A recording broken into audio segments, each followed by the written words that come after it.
As a driven dentist, you see the world differently. Where some see scarcity, you see abundance. When others want to give up, you keep going. You're building an amazing life of significance. That means you can't rely on ordinary advice from ordinary advisors to get to your goals. You want advice that's going to help maximize your net worth so you can take even better care of the people you love, the causes you care about, and make your dent in the universe. But the fact is, this advice remains hidden because relatively few professionals are well versed in them, and the extremely affluent don't care to let you know about them. Join us as we pull back the curtain to reveal the often hidden advice and strategies used by today's most successful individuals and families. Welcome to Dental Wealth Nation. Here's your host, Tim McNeely. Hey, hello everyone, and welcome to the show. And I'm so excited today. I don't know about you, but oftentimes in business, you may struggle to get all the patients, all the referrals, just come into your practice like clockwork. And that's what the problem we want to solve for you today.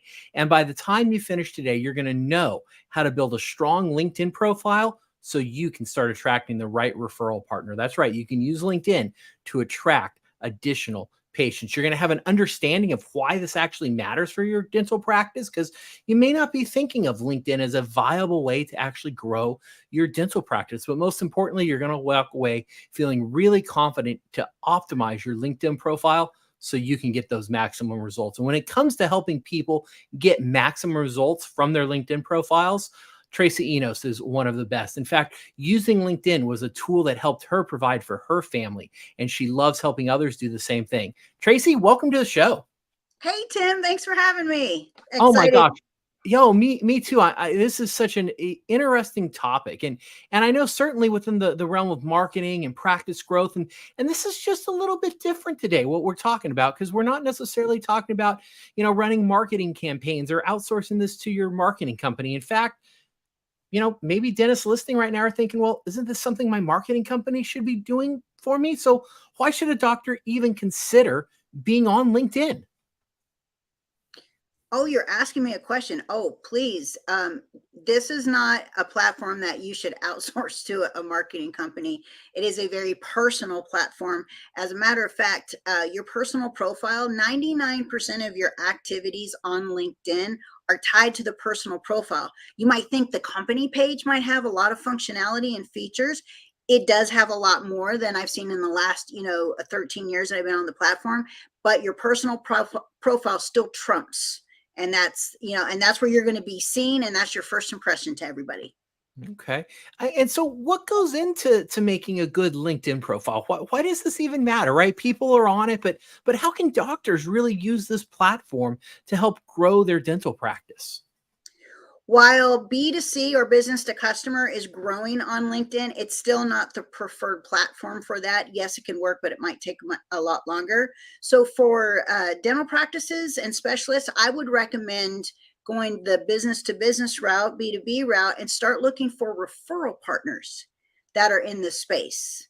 So you might want to think about, let's say, many of you probably have done the local networking group thing. I know I did when I first started, in my career. And today, the landscape has changed. Social media has blown up. And, we're in the world of Zoom now instead of, and I know there's still, face-to-face events and stuff like that. But think about, when you went to the chamber meetings or local networking groups, who are those typical people that send you referrals? So for example, let's say a relocation company. Well, a lot of those relocation companies are looking for your local realtors, right? So get in touch and start, creating a group of local people that, when a new family comes to town, they're now looking for, new doctors, new dentists and whatnot. So that's an ideal situation, is start building a network around the people that you would typically see a referral partner, like in your local networking groups. Okay, and this is a very different strategy than say your Facebook advertising or your Twitter advertising, where you're trying to get the inpatient. This is really working on trying to find referral partners, like you mentioned, like that real estate agent that has a new family move into town and says, by the way, do you need a good dentist? Correct. Absolutely. And additionally, you can think of, well, look, let's just start here. LinkedIn is a platform to build one-on-one relationships, and that's LinkedIn's goal. It's very different than, let's say, Twitter, well, formerly Twitter, now X, or Instagram, or Facebook even, where you're getting the customer, as opposed to a referral partner. And so they want you to build relationships just like you would with your local people in Hmm. town that just love you and say, oh yeah, I've got a great dentist. His name is, Dr. Smith. Go Google him, right? And so what do people do? They're going to go Google you, right? Even if it's a referral. So it's the same thing with LinkedIn. Hmm. You got to build those relationships. Okay. And so now you mentioned that what, 99% or 97% of the activity takes place on your personal profile? It's your personal profile is used. So for example, when you go in and let's say you're in the homepage on the newsfeed and you're scrolling through people's posts and you happen to land on one that you like, and you go and they call it insight. So you like it or you love it, or one of those, pick one of those insights, or you comment on it. And the first thing that people are going to see is your face. So your profile Hmm. photo. And if you comment, they're going to see a little bit of your headline. Hmm. So they're going to see, that's, that piques curiosity, right? Additionally, if you're the one that's posting, for example, they're going to see even more of your face and more of your headline. And then any comments that you have, maybe you created a newsletter, or you're going and actually going in and finding people on LinkedIn and sending them a connection request, or you're sending them, messages in their inbox. They're going to see, the first thing they're going to see all the time is your face and a portion of your headline. Wow. So this profile page is pretty important, isn't it? It 100% is. Yes. So, right. I mean, maybe you're the doctor and you think, well, I've got my profile pick up. I've like talked about the school I went to. I've got doctor in the headline. Like, is that a solid profile? And if not, how do you build a really solid profile? No, that's a start though. It's funny. I mean, I've been on LinkedIn since 2009. I've been really active on it since 2011, and more so even in 2012 and 2013 when I start getting paid for doing what I'm doing today. LinkedIn has changed a lot, but the one thing that has stayed the same is the profile. Now, a lot of the Hmm. features and the way the profile the layout of it has changed somewhat, but I like what they've really done with it today is you have now so many sections to fill out, and most people are really lazy, and they'll just put, I'm Dr. So and so, we'll say Dr. Smith again, at XYZ dental office. Mm-hmm. And then typically a photo of them and maybe their family or their dog, or them holding up, their biggest fish catch or something silly like that. No background banner. And they really just, they might put their education in Hmm. and maybe their current work experience, but they just list it. They don't add any more details to it. And so what we have found over the course of several years, in order to bring in opportunity and hopefully not miss any opportunity, is really take the time to fill out the profile using our HEAT method. And so our acronym is great. So H is for human. So at the end of the day, it's called a personal profile for a reason. So don't go put your logo in your personal profile photo, right? People do business with people, right? They want to see the person that they're doing business with. But there's some other sections in the profile that are often neglected, such as volunteer work. How about organizations that you support or you belong to? Hmm. How about your honors and awards, licenses? How about your skills? How about any projects that you're proud of, or publications you've written or been written about you or your office? See, those are many of those sections people, they just neglect because they're listening to other people who claim to be the gurus that say, oh, people don't ever look at the rest of the profile. There's no need Hmm. to fill that out. I highly disagree. I've been doing this for a long time. And 30% of the people that land on your profile are not going to, but 70% are going to go in and they want to get a good feel about who you are, right? Which Wow. brings us to the E. That's the expertise, right? So you want to showcase your expertise. Now, we don't want the profile to be all about you. right? We have to decide what our reason for being on LinkedIn is, and we got to define your goals and your business objectives. So you want to showcase your expertise, because whoever it is that you're trying to attract on LinkedIn based off your goals and objectives, you are going to showcase that expertise that's important to them. Right? And so you're going to tell a little story about yourself in the about summary. And there's a lot of people that will still use the about summary as their typical CV or resume. They're just listing all of their accomplishments and not really sharing who it is that they want to connect with. How is it that they help them? You know, what's the benefit of working with them over the competitor down the street? And at the end of the day, what kind of results can they get? So say, for example, if you're looking for referral partners, you want to make sure that you make them look like the hero for referring you. Right? So don't you, Tim, if you ever refer somebody, you hope that that person takes really great care of your client or your friend or your customer. Oh, so that you look like the absolutely. hero. It's paramount. You never want to make a referral and look bad for it. Exactly. You always want to get the phone call from the person you refer that said, "Oh, thank you for sending me over to Dr. Smith. He's absolutely amazing. We love him." Yeah, right? absolutely. Yeah. So that brings us into the authority. So don't just detail these things. Describe a little bit more why you're the authority on this subject matter, right? So that kind of flows with the expertise. And then we expand on that with the authority. And that goes even beyond the actually about summary. We can start taking that into the work experience and start filling out more of those things that you do. That, I mean, because every section on LinkedIn has a finite character count. So you only get not words, but characters. So you only get so many, you know, to use. And so we got to be really, I think we kind of reverse engineer some sections so we kind of get the most out of each section.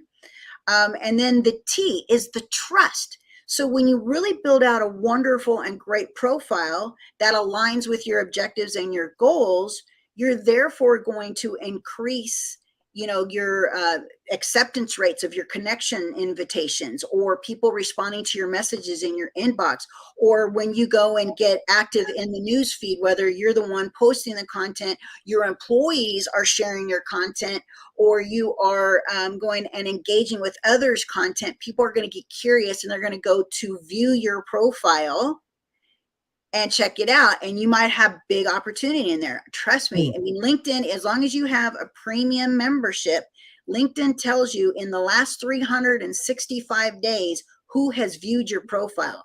And I'm telling you, Tim, there are some hot prospects and gold nuggets in that list.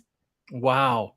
And so really that heat method, it's human, it's expertise, authority, and that all leads to that last point, which is building trust.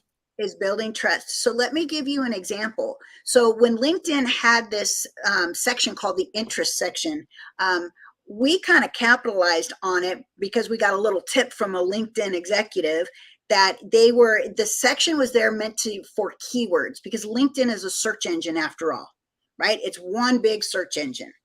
And so the idea for the intersection was to put in some of your, like your hobbies or your interests or your, you know, some of the skills that you're really great at, right? So when people went and typed that in looking for that specific keyword or keywords, you might show up organically. So this is what I shared with people as an example. So let's say I put in my profile that I'm a great fisherman, right? I love to fish. Personally, I love the fish, but it's really boring. I kind of need some beer. It's a fish. So, but anyway, but let's just assume I'm looking for an estate attorney in Kansas City. And I find 2 Cadillacs in the industry on LinkedIn. So I go to each one of their profiles and I scroll down and I notice that one of them is an actually avid fisherman just like me, right? Who do you think of those 2 great estate attorneys am I going to call first? Oh, probably the one who fishes. That's my guess. Absolutely, because you are likable already, because you have something in common. It's an icebreaker, and it's something that you guys can, you know, chat about before you get down to business. Right? Back to that human element, isn't it? It is that likable, that trust, the Hmm. human inside you. And like I said earlier, these are the things that people forget about when filling out their profile. I mean, the new thing right now is you have this younger generation says, treat it like a sales page, treat it like your website, where there's just no human at all. It's cold, Hmm. right? There's Yeah. no person behind that. It is just all copywriting and sell, pitch, pitch, pitch. Hmm. So it really does come back to just building that relationship, right? Getting clear on your goals of why do you want this profile? What are you attempting to do? And then following that heat method to really help optimize your profile so that you do come across as a human. You do come across with the expertise, authority, and therefore people trust you. Absolutely. And there's nothing wrong with adding your accolades in there. Mhm. That's why they have the sections, your licenses. If you have a patent, your honors, your awards, right? That's okay to do that. People like that stuff, right? Mhm. Your Yeah. volunteer work, you know. For example, I have some clients that only want to attract Christian companies to work with. And so they put in their church volunteer work. Hmm. I have some clients that are very religious as well, but they don't feel comfortable doing that because they don't want to push away other people that they would Yeah. potentially be able to work with. So a lot of these things are optional. You don't have to put everything that you've ever done in your entire life in there, Mhm. but pick some of the high points Wow, that you have. interesting. Now, you touched on something a little bit earlier, and that was you said a lot of people today are saying, just approach this as your website and make it salesy, make it marketing, but we really want to focus on that human side. So, what are some strategies for building those referral relationships on LinkedIn without coming across as pushy or salesy? Because I know a lot of times people are worried about that. So how do you build that relationship without the salesiness in there? Well, don't get me wrong. We do use some aspects of some copywriting and some keyword optimization. So we call that search engine optimization. It's very similar by using keywords and strategically. And we use hooks and we use headlines and things like that. You want people to, oh, I want to click to see more. I gotta know. I gotta read the rest of this section, right? So we do have some aspects of that in there to entice people to take the next step, and whatever that next step looks like for you, right? So we do want to, we do create the profile to encourage that. And so the next step, I'm sorry, what was the question Oh, again? it's how do you use LinkedIn in a way that you don't come across as pushy or salesy? Well, first of all, treat your profile like you're a human, right? That's number one. Number two is when you start to reach out to people, send out connection requests, and then start messaging them in LinkedIn. Think of it like you're having a conversation, just a casual conversation at, one of your networking events, right? Everybody's got, their coffee, their tea or drink of choice, and they're buzzing around and they're meeting people. Well, you wouldn't immediately walk up to somebody and give them your 30-second elevator pitch, would you? No. No, you would start asking questions first, right? Mhm. You're asking questions about them, because what do people like to do? They like to talk about themselves, Yeah. right? So why is the LinkedIn inbox and outreach any different than that? Hmm. It's not. It's not. Now, back in the day when I first got, started on LinkedIn, it was very formal. Now today it's very casual. You add emojis in there, you can do GIFs now, animation, you can have all sorts of fun with it. And that's what people want to see, is they want to feel comfortable that, the minute they connect with you, you're not going to just shove it down their throat, whatever Wow. your thing is, right? Okay. So we call this a pattern interrupt because everybody else is still doing that and it's so old news. So go in there and, make sure that they feel like you actually have a real interest in them. So go Hmm. look at something on their profile, or go to their website, or go look at some of their other social, and then pick something and ask them a question, right? Hmm. And then start a conversation. Because look, people on LinkedIn, they're not dumb. They know why people are here. People are here to do business, right? Whatever that business looks like for you. But they don't want to be sold to. Hmm. Wow. So really, once again, coming back to just being a human. Being a human, exactly. Or What a concept. right? How novel. I love it though, right? How simple, how wonderful, right? Just be yourself, be natural, have conversations, but right, but also do it in a way that's optimized so that you do get those results that you're looking for. So, you mentioned when you're reaching out, right? Like try to explore the person's profile and ask them a question or, ask them about something that you see, right? Going back to your attorney example, right? They say they like to fish. So you say, hey, tell me about where you like to fish, right? Just something to connect with them. Right. But are there some other strategies that can be used in those reach out messages too? In what way? Well, I'm just trying to think through, right? Reaching out versus, I guess, even posting content. How do you differentiate between those two? How often should you be posting? What kind of content should you be putting on, or should you just be more worried about the outreach? Well, here's my idea with this. Look, we all should have one basic marketing campaign that becomes a well-oiled machine before you add the other shiny object, right? So, for example, everybody's going, well, I want to go straight and start doing content. Well, I'm going to tell you what, if you don't understand LinkedIn's algorithm, you don't understand who you're trying to attract and what kind of Mm, content that they will engage with. You're just throwing stuff out there just for the sake of throwing stuff out there. You're not going to get anywhere and you're going to spin your wheels. So what I recommend people do is what we call get back to basics. okay. Start the campaign and build your network, right? Hmm. And as that becomes second nature, because we don't need to spend hours and hours a day on LinkedIn, but as that becomes second nature and you have, your daily, weekly, and monthly activities, and you're spending 20, 30 minutes a day on that, then start adding some other pieces into LinkedIn. One of the biggest problems that I hear from people on LinkedIn is that it's overwhelming. There's a lot of pieces Yeah. and moving parts to LinkedIn. And there's a lot of things that you can do. You can do LinkedIn lives, you can create events, you can, post content, but there's different kinds of content. There's like carousels now and polls and there's also LinkedIn audio. So if you ever heard of Clubhouse, that's LinkedIn's version of that. By the way, it doesn't work very well. There's people really haven't adapted to that. There's LinkedIn groups. There are LinkedIn company pages. There are job ads. There's other advanced strategies that I won't go into today on this call. But there's so much that you can do. And then people will stop doing any of their marketing at all because they're like, well, this is way Hmm. too much. I'm never going to gain any ground doing that. So what I tell people is get the profile on the company page, in in a way that we just discussed that puts your best foot forward and your company's best foot forward, right? Because brand is important. Because by the way, what I didn't mention is your profile is indexed by Google. And because LinkedIn is an authority site with Google, then Yeah. your profile oftentimes will show up before your company page and your Wow. other social media.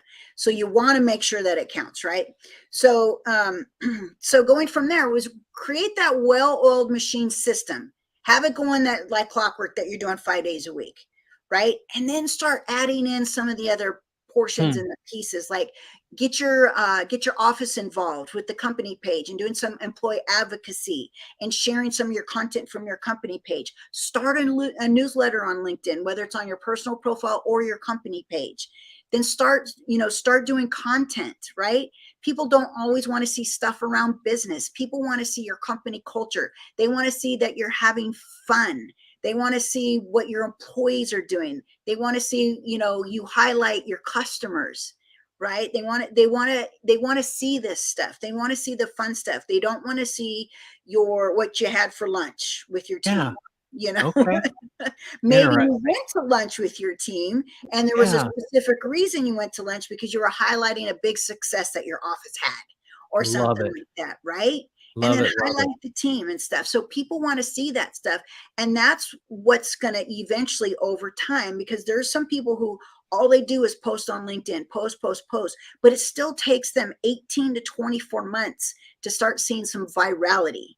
Hmm. So you want to have your system working in the background, building out your referral network while you're starting to work on your content, because content takes time. It's something that you test, tweak, track, and you do more of what your audience likes, right? But that Okay. takes time. Well, but and the messaging is going to take a little tweaking too, but that's something you can jump in and get started with right away. Right. And what we do with that is we actually formulate common responses over time.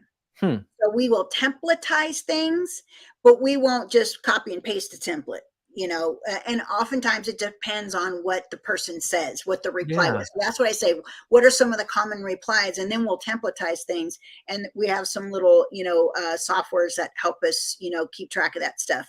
And then we, hit copy and paste, and then we modify the message, Okay. right?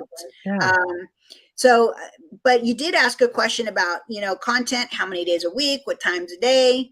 So there are some basic rules, but again, it depends on your network, and that's something that you just have to test. But basically, they typically say posting Tuesday, Wednesday, and Thursday are the best days of the week, because Mondays people are just getting back in the office. Fridays people are thinking about the weekend, right? But some people do well on the weekends too. And typically before rush hour, post something, or during lunchtime, or when people get off of work. So like when they're standing in line at the grocery store, Oh. in the evening, they're scrolling through their news feed, right? Now, LinkedIn has a new feature where you can actually schedule these posts. You don't need a third-party scheduling tool to do that anymore. Wow. Okay. So, and that actually kind of leads me into a question about, right? If you're going to spend some time on LinkedIn, right? And you say you can get some real significant results in just about 30 minutes a day. How would you break down the time that you're spending? And the next, I wanted to ask you about tools that LinkedIn may have to help you do that. So, how would you spend 30 minutes a day on LinkedIn? What would you be doing? So every day when I log into LinkedIn or have my clients log into LinkedIn, the first thing they're going to do is go look at their inbox. Who's responded, right? So we want to go in there and respond. Don't leave people hanging for like weeks at a time, because you may have lost opportunity. There may have been a hot prospect in there, a hot referral partner in there ready to send somebody to you, and then you didn't reply. And they were looking for somebody, right? So we always go to the inbox. Next thing we do is we go look at our notifications. If we know that we've posted some content, we want to make sure that we go and look at who's commented so we can reply to the comments. By the way, little tip here, LinkedIn likes comments the most. So you're going to get more eyeballs on your content if you have comments. And so they like the first hour that you've posted something for you to reply to the comments. However, the life of a post is forever, but it will circle around for a couple weeks. Okay. So, so you want to make sure that you go and reply to everybody. So your comments actually are no different than somebody else commenting on your post when it has to do with the LinkedIn algorithm. So that's okay. All right. Secondly, go in there, and if anybody's having a birthday, or somebody changed jobs, or whatever notifications that because you can turn these off if you want to, go in there and wish somebody a happy birthday. Now they have the canned message, LinkedIn does. Go in and soup it up, especially if you know that person, right? Send them a GIF. Something that grabs their attention because it's a little video. Send them a very thoughtful birthday wish, or congratulations, or whatever the case may be. And if you're keeping up with this, you're not going to have dozens or of them every day. Yeah, right? just a handful. Just a handful of it, especially if they are your ideal referral partner, right? So you want to make sure that you stay front of them. That's what we call top of mind marketing. Right? You always want to stay in front of them, because maybe they haven't sent you a referral for a while, because maybe they forgot. You want to be the first person on the tip of their tongue when they run into somebody that needs a new dentist. Right? And then go in there and then start using some of the LinkedIn's tools based on, who you identified as the perfect referral partner, and start sending out connection requests. Send out 10 to 20 a day. Right? So once that gets rolling, you're going to go in, and the people who have accepted the connection request, you're going to go send them that welcome. Thank you for, joining my network. And then what we talked about, using a pattern interrupt, go find something interesting and ask them a question and start the conversation. Wow. How powerful, how simple, how easy. Absolutely. No marketing company should be doing that for you. Yeah, right. This is human, right? It's Right. just being a human. And I love that approach of yours, Tracy, because I think that's so different than what most companies are trying to do, because they try to automate this and send all the messages out. And that's just not what LinkedIn's about. It's about Exactly. connection. It's about real relationships. So now in LinkedIn, right? I want to talk about you a little bit, because LinkedIn really has made a major impact in your life. It saved your business, didn't it? It absolutely 100% did. Yep. Tell me a little bit about that. Well, like I said, I've been on LinkedIn since 2011, but I really started my LinkedIn consulting business. There's a backstory behind that, but it was in February of 2013. And so a couple years later, was it July 7th at 5:30 a.m., I sustained third-degree burns in my kitchen. Oh I my had a God. fight with a pot of hot pasta water and a colander and a barefoot Tracy. And so in a matter of seconds, that whole pot of pasta came back at me. Mm. And so all because I didn't want to burn my feet because I'd overfilled it a little too much. And yes, I'm clumsy. And so anyway, that landed me 6 days in the burn unit. And not in the next 9 months, I had five surgeries in 9 months. But you know, when I first got in the hospital, I didn't know what was going to happen. Look, I'm single mom. I've got two young boys that are elementary school aged. Childcare is outrageous. And so the reason I was at the consulting business I had is it kept me at home so I could be here when the boys got on the bus and I could be here when the boys got off the bus every day. Mm-hmm. And so it afforded me that. And a little funny story is my second or third day in, I got a phone call. Now I'm doped up on morphine and goodness knows whatever else they were giving me at the time Yeah. for pain. And I sold a $3,000 coaching package from my hospital room. Don't recommend anybody do that. However, it was the foundation that I had built in LinkedIn prior to this accident that saved my company and my career. And then just a few months later, LinkedIn came out with, they actually came out with before that, and I had beta. I was a beta tester, but I never wrote an article. And they called it Pulse, which was a publishing platform. It's now your newsletters. And I did my very first one, and it blew up, and it actually got indexed on Google.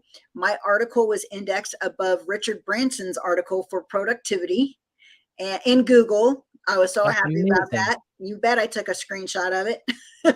and that really ramped up my writing career. After that, I haven't written a lot on LinkedIn, but it gave me 5 figures in business and like 1,200 connection requests. Like I was busy.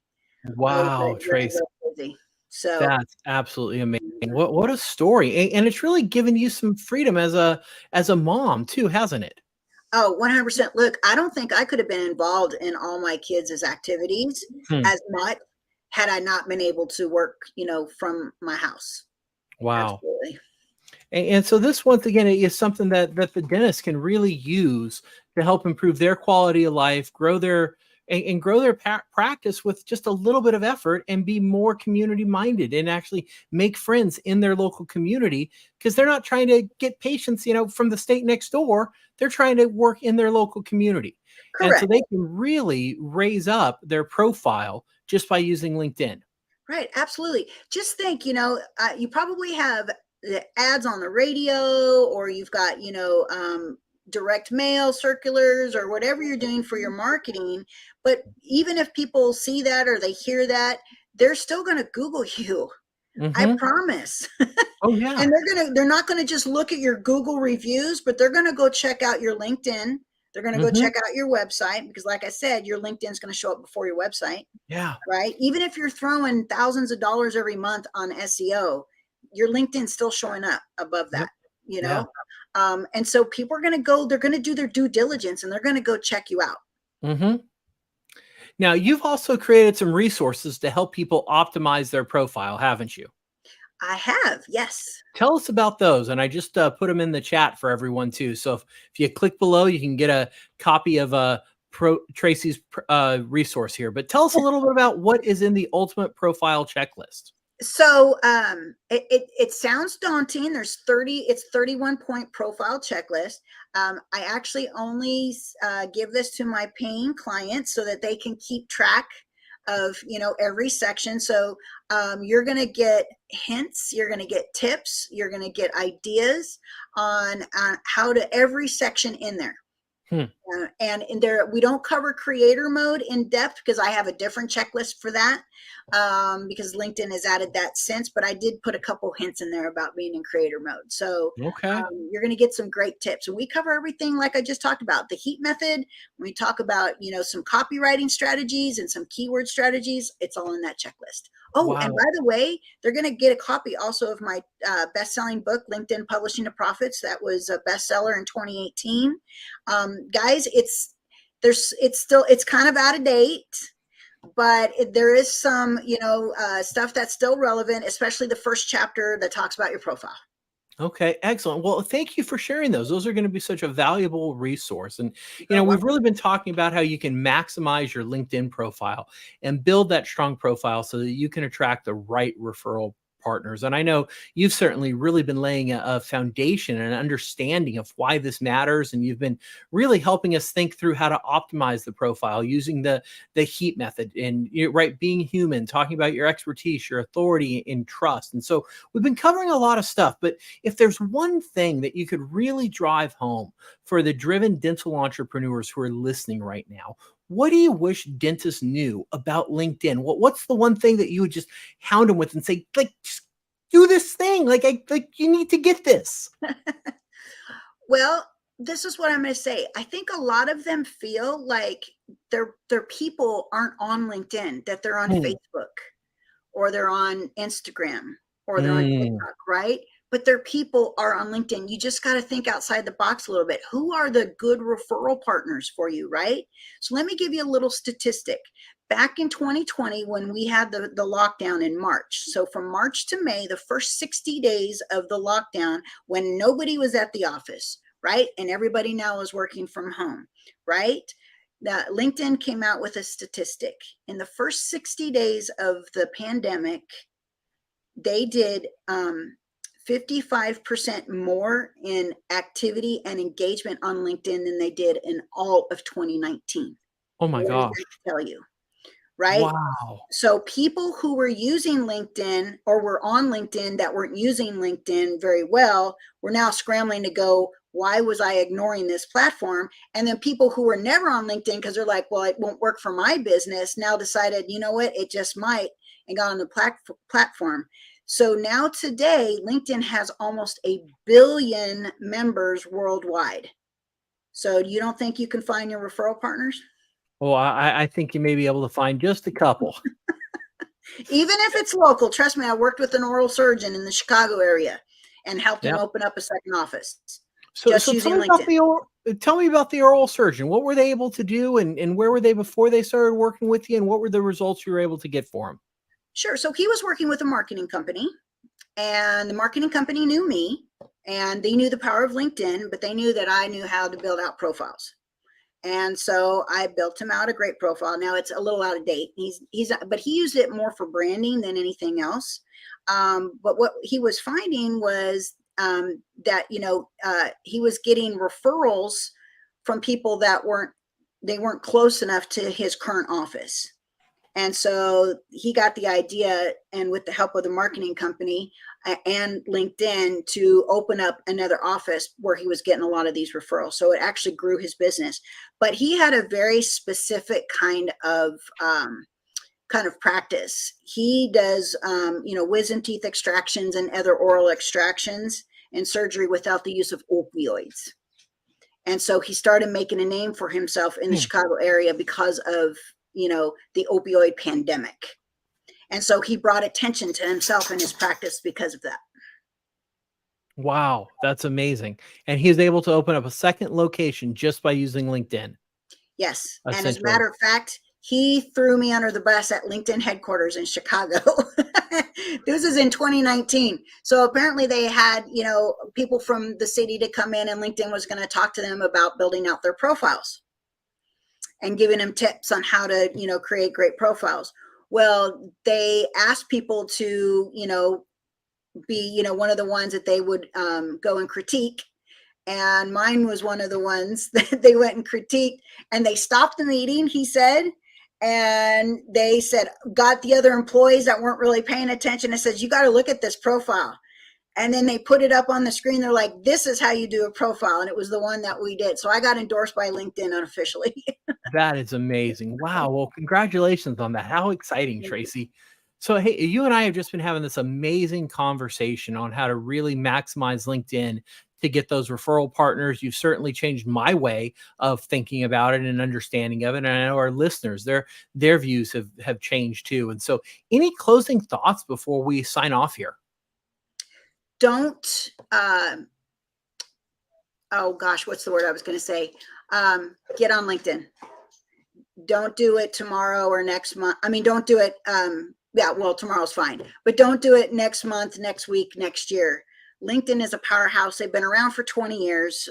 They've been around just a few more months longer than Facebook, but LinkedIn isn't going anywhere, especially now that Microsoft owns it. So it's a huge platform. By the way, it's something that we didn't talk about. LinkedIn's also a great place to also post job ads or job positions and hire new talent too. So you really want to make sure that your company page is really great. You've got some employee advocacy going, because people are going to they want to see what the company culture is, right? And they're also going to go look at the employees of the company. And some of the employees they're going to look for are the top people. That would be the owner of the office and maybe some of the executives of the office. Wow. Okay. So once again, just optimizing that profile can not just be good for getting referral partners, growing the business. It can also help even attract some new employees when you reach that point, or you need to bring someone new to the team. Yes. LinkedIn's talent solutions, I believe, is the second largest to, I think, Indeed. Oh my gosh. Amazing. Absolutely amazing. Well, hey, you are just a wealth of knowledge, Tracy. How can people get in touch with you? How can we find you? I've posted your ultimate profile checklist for everyone, but how do we get a hold of you? Do you have a LinkedIn profile, Tracy? Yes. I do. You can go find me at Tracy Enos, and that's spelled E-N-O-S. If you see the girl with the purple background, that's me. Okay. You got the right girl. And of course, send a connection request. Say that you saw me on Tim's show and Dental Wealth Nation. And here's what I'll do for you. I will even go look at your profile, and I'll give you my top 3 tips. Oh my gosh. I'm going to take advantage of that myself. Oh, good. Hey, what an exciting thing. So, hey, Tracy, thank you for sharing so generously with us. Thank you for helping dentists out there build an even more amazing life of significance and really take advantage of all the tools, techniques, and strategies that are out there. Thank you for being part of the community. My pleasure, Tim. Thank you again for having me. Absolutely. Well, until next time, we'll see you again here soon on Dental Wealth Nation. You've been listening to Dental Wealth Nation.